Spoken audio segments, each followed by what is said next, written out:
Depuis le 17 mars, le début de cette crise sans précédent, nous avons mis en place une plateforme. Au début, cette plateforme était physique et très rapidement, vu les contraintes, nous avons dû fermer nos établissements, que ce soit à Bordeaux ou à Libourne ou dans nos antennes. Et donc, nous n'avons plus de présence physique en dehors euh, des, des activités nécessitant la mise en place et la réception et la distribution de documents, notamment pour l'export. Donc on a quelques personnes qui sont des volontaires et qui font de la présence physique, mais la principale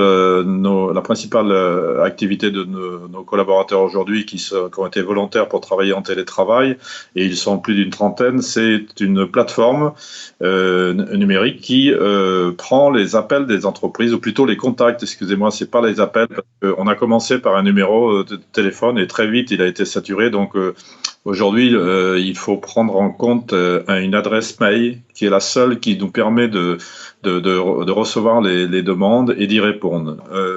Nos conseillers rappellent systématiquement toutes les entreprises, et comme nous sommes en contact direct avec les services de l'État, la Directe, l'URSSAF, Pôle emploi, etc., et avec Madame la préfète de région, nous répondons au jour le jour à la demande et aux interrogations des entreprises.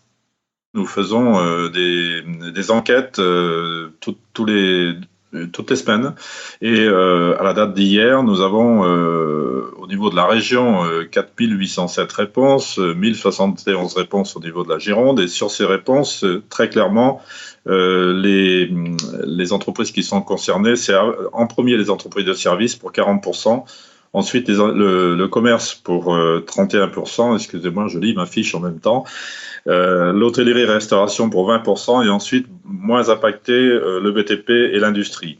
Et le premier problème, c'est évidemment la tension sur la trésorerie.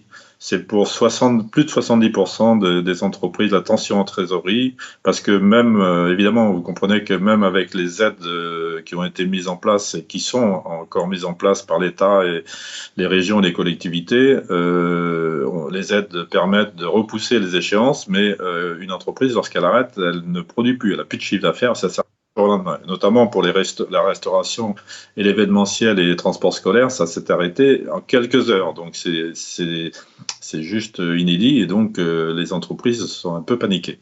Moi, ce que je demande au monde économique, c'est surtout, bien sûr, d'abord ne restez pas seuls. Surtout les TPE, les PME, ne restez pas seuls.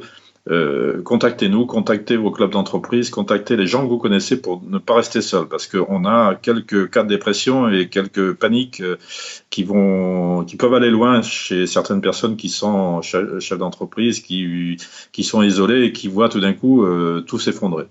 Deuxièmement, il faut faire les démarches, il ne faut pas attendre, il faut faire les démarches et surtout tracer tout ce que l'on fait.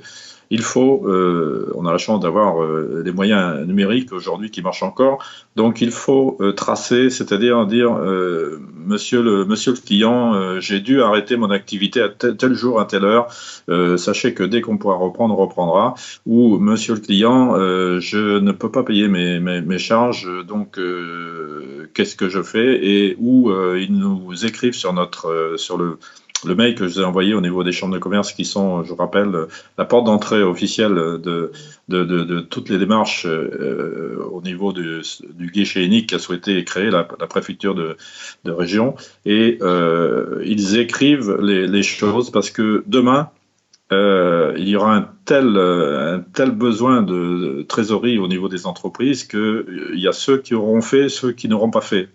Et on s'appuiera sur des faits, sur le fait que les entreprises ont fait le nécessaire pour faire leur demande de prorogation de charges, faire leur demande de ligne de trésorerie, etc. Donc ne restez pas les bras ballants. Je sais que c'est pas le cas, c'est pas le genre des entreprises, mais quelquefois avec le stress, on peut dire bon, mais je vais attendre. Non, il faut pas attendre. Il faut formaliser les choses. Tout ce qui se fait avance en marchant. Je l'ai dit tout à l'heure, mais je le redis. Il faut pas attendre que tout soit figé et structuré, parce que c'est tout simplement pas possible. Il faut faire les démarches. Il suffit de faire une demande sur notre site, et nos nos conseillers rappellent toutes les entreprises, je le rappelle, et les aident en disant je vais vous aider à écrire votre truc, quoi, hein, et on fait les démarches auprès des administrations.